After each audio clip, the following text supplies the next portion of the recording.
चलिए आज आपको नया टॉपिक स्टार्ट कर रहे हैं। इक्वी पोटेंशियल सरफेस, हिंदी में से कहते हैं समविभव पृष्ठ। इसकी डिफिनीशन क्या है कि ऐसा सरफेस जिस पर किसी भी पॉइंट पर, चाहे जो आपको पॉइंट लो, किसी भी पॉइंट पर इसका जो विभव हो हमारा क्या हो, कांस्टेंट हो, तो उस पृष्ठ को हम क्या बोलेंगे, समविभव पृष्ठ बोलेंगे। ध्यान देना, समविभव पृष्ठ नाम है आपका कि जो भी आपका विभव होगा, पोटेंशियल होगा, वो एक ही होगा, हर जगह समान होगा, ठीक ना। ऐसा सरफेस, ये आपका सरफेस है, ऐसा सरफेस जिस पर किसी भी पॉइंट पर आप यहाँ देखो, यहाँ किसी भी पॉइंट पर इसका जो पोटेंशियल हो वो हमारा क्या हो, कांस्टेंट हो या इक्वल हो, वही बात है ना, हर जगह समान होना चाहिए आपका। तो ऐसे सरफेस को हम क्या बोलेंगे, समविभव पृष्ठ बोलेंगे। लिख लेगा परिभाषा लिखा, ऐसा पृष्ठ जिस पर किसी भी बिंदु पर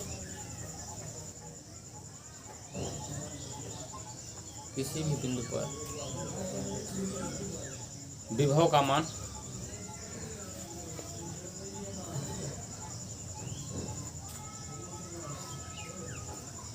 नियत रहता है,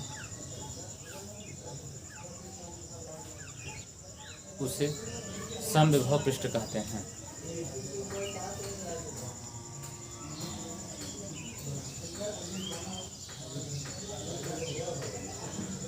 ठीक ना, मतलब हम ऐसा सरफेस, ऐसा रीजन जहाँ पर किसी भी पॉइंट पर आप यहाँ देख लो, हर जगह भी का मान हमारा क्या हो, कांस्टेंट हो, नियत हो, यथावत हो, सिद्ध हो, उसे क्या बोलेंगे हम, समविभव पृष्ठ बोलेंगे। ठीक है, अच्छा चलते हैं हम इसकी प्रॉपर्टी के बारे में थोड़ा सा जानेंगे।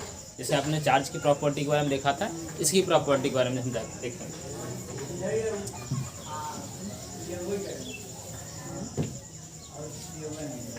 डालो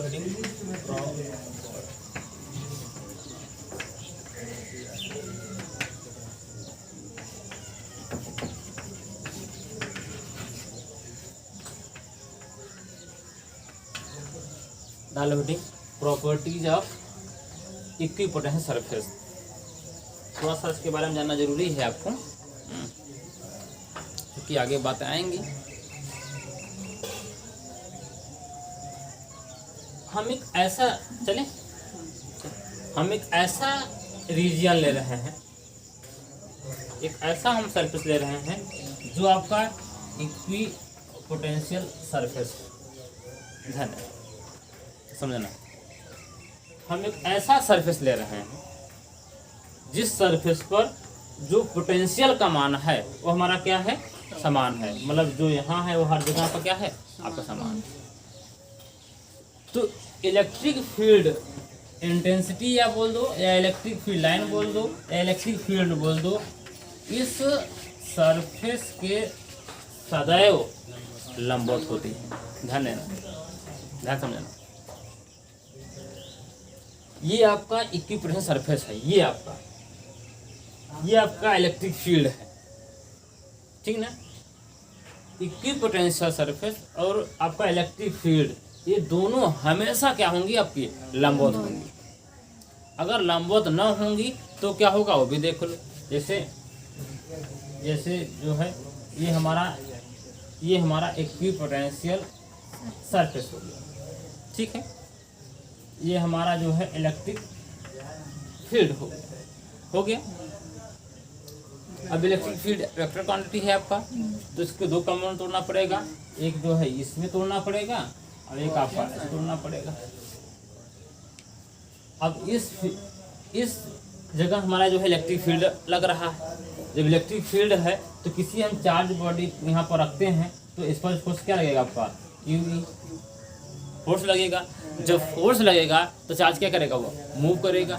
जब चार्ज मूव करेगा तो क्या होगा, करंट फ्लो होगा, ये होगा ना। लेकिन ऐसा नहीं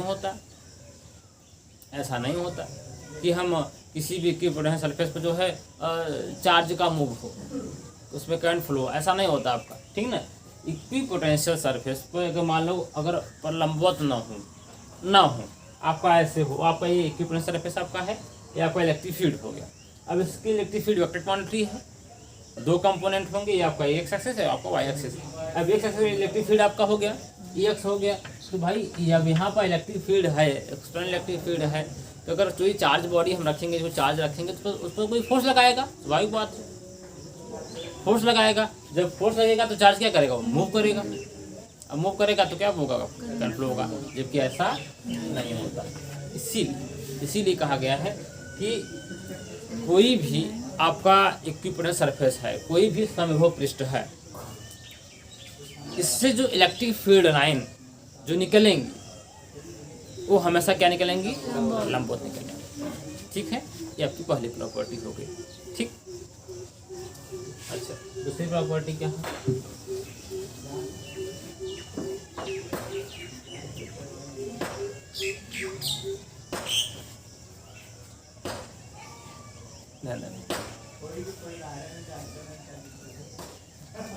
कोई भी दो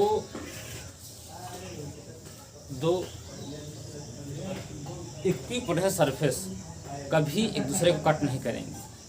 क्यों नहीं करेंगे वो भी चल सकता, ठीक है ना।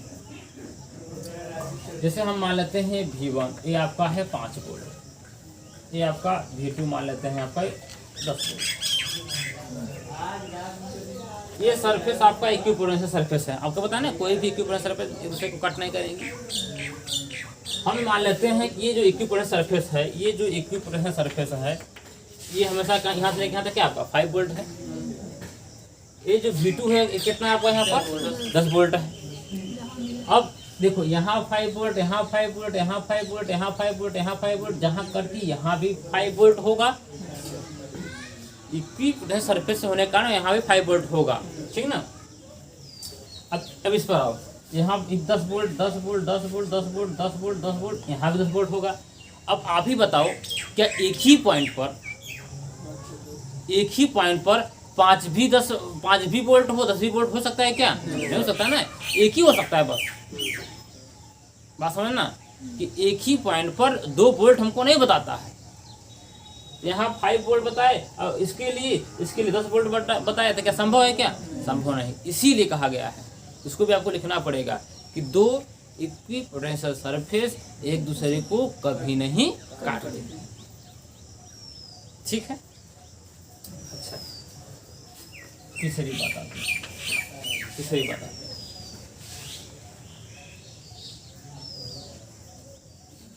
हम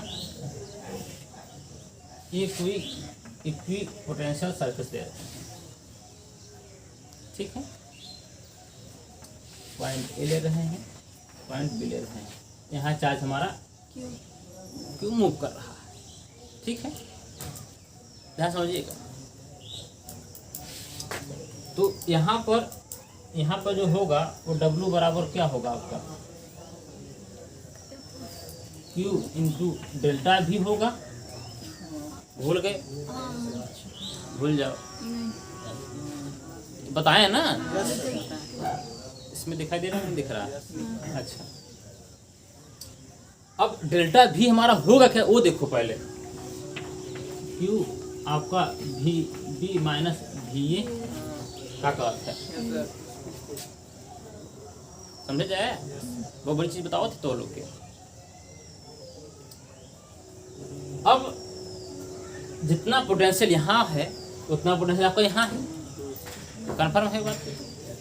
जितना पोटेंशियल आपका यहाँ है उतना यहाँ है, तो कहने का मतलब ये दोनों इक्वल हो गए, कट जाएंगे, 0 हो जाएगा। तो W बराबर हमारा क्या लेगा आपका, अगर कट जाएगा तो क्या लेगा आपका, हो जाएगा।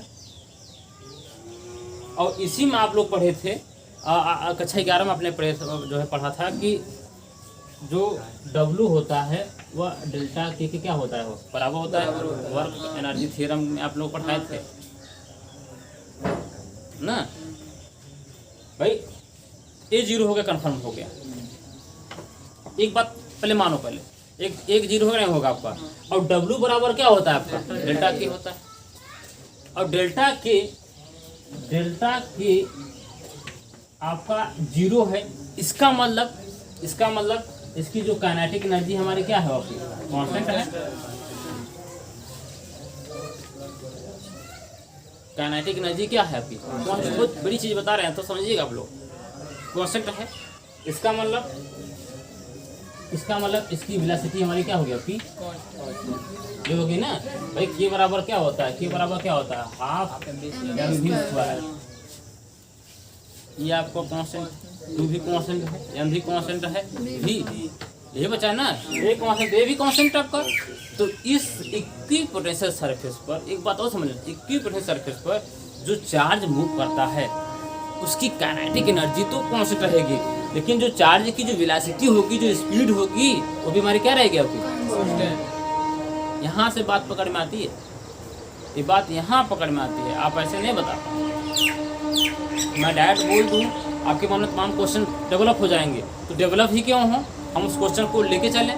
बात यही है ना, क्या आएगी, ये पूछा गया है, इसलिए आपसे हम कहना चाह रहे हैं कि जो है ये किसी भी इक्विपोटेंशियल सरफेस पे जो है चार्ज की स्पीड कैसी होती है, तो लोग बता नहीं पाते कैसी होती है।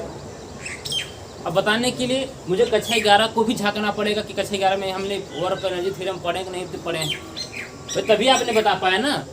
अभी जब नए बच्चे आते हैं तो उनको समस्या होती है कि सर ये W बराबर डेल्टा टी सर कहाँ है, कहाँ आपने प्रूव कराया था। तो हम तो कहते हैं कि जो हमारे यहाँ कक्षा 11 पढ़ता है वो तो हमारे यहाँ जान भी करता है आपका, जैसे आप लोग जानते ही हैं। तो इसी प्रकार आपका अब डेल्टा के आपका क्या है, आपका 0 है, डेल्टा के 0 है, इसका मतलब कांस्टेंट है, के कांस्टेंट, इसका मतलब ये कांस्टेंट है।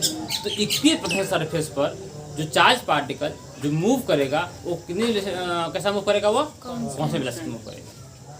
ठीक है, वीडियो को पॉज करो, मैं लिखवा दूँ दबा दो। चलो चौथी प्रॉपर्टी देखो, ये हम मान लेते हैं, ये हम मान लेते हैं इलेक्ट्रिक फील्ड, ये हम मान लेते हैं क्या, इलेक्ट्रिक फील्ड। ठीक है, एक बात कन्फर्म हो गया कि इलेक्ट्रिक फील्ड के लंबवत हमारी क्या होंगी,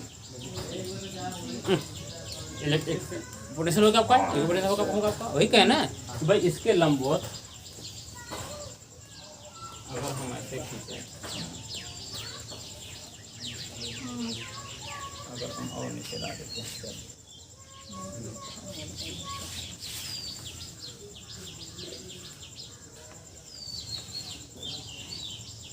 ध्यान देना, तो समझने पढ़ाई क्रम तो हाँ थोड़ा सा बड़ा बनाओ।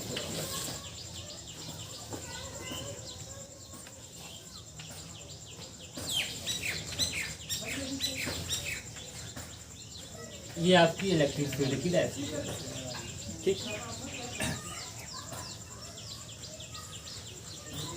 आपका इक्विपोटेंशियल सरफेस हमारा कैसा होगा, आपका ये लंबवत होगा आपका,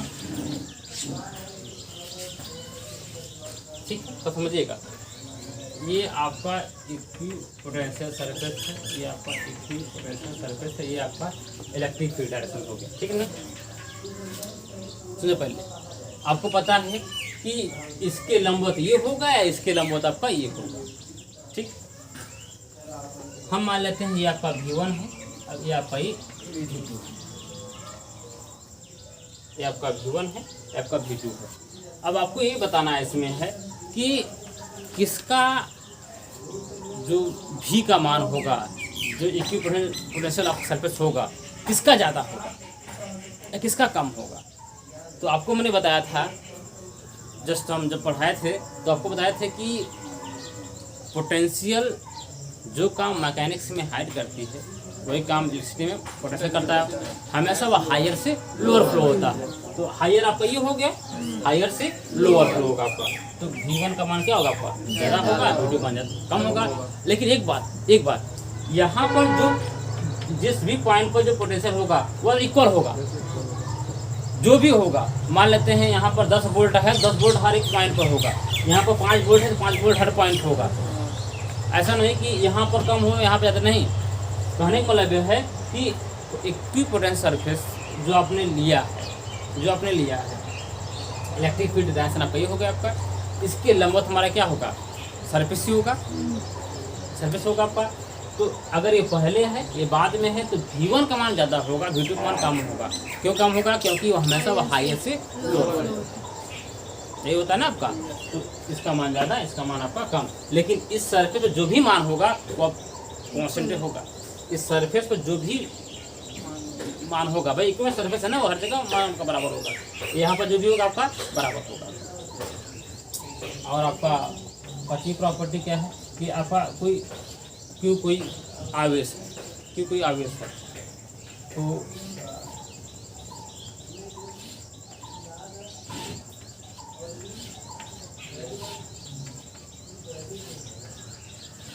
जो इलेक्ट्रिक फील्ड होगा और कम चार्ज होगा। अगर हम यहाँ पर हम एक मान लेते हैं कि हाँ इक्वल डिस्टेंस पर आपका थोड़ा सा मैं बराबर कर दूँ, देखें ये ठीक है। इस हर एक पॉइंट पर यहाँ से डिस्टेंस है, इक्वल डिस्टेंस है ना, हर एक पॉइंट पर इसका जो इक्विवेलेंट सरफेस होगा हमारा क्या होगा, बराबर होगा V1। अब यहाँ जो होगा V2, इस हर एक पॉइंट होगा क्या होगा V2 बराबर, मतलब इस कर्व पर हमेशा क्या होगा वो बराबर होगा। भाई इक्वी डिस्टेंस आपका यहाँ पर है ना, और आपको पता है V बराबर हमने आपको प्रूव कराया था 1/4πε0 Q/r प्रूव कराया था ना। और V समानुपात क्या था, रेसिप्रोकल Q/r था। R का मान बढ़ाओगे तो V का मान कम होगा, R का मान कम करोगे V का मान, यही बताए थे ना आपको, कुछ और बताया था। तो कहने का मतलब यह है कि अगर हमारा कोई पॉजिटिव चार्ज है, यहाँ पर नेगेटिव चार्ज भी ले सकते हैं। पॉजिटिव चार्ज है तो इससे इक्वी डिस्टेंस मतलब इसका डिस्टेंस हमारा क्या हो, इक्वल हो। इक्वी डिस्टेंस पर जो आपका जो है इक्विवेलेंट सरफेस होगा हमारा क्या होगा, वो समान होगा आपका। यहाँ पर पूरे हर एक पॉइंट समान होगा, यहाँ पर हर एक पॉइंट पर समान होगा। हाँ मे भी डिफरेंस भाई, V का मान आपको R पर डिपेंड कर रहा है। दूरी बढ़ाओगे तो V का मान कम, दूरी कम करोगे V का मान ज़्यादा हो जाएगा। ठीक है, ये आपकी हो गई प्रॉपर्टी वीडियो कॉल।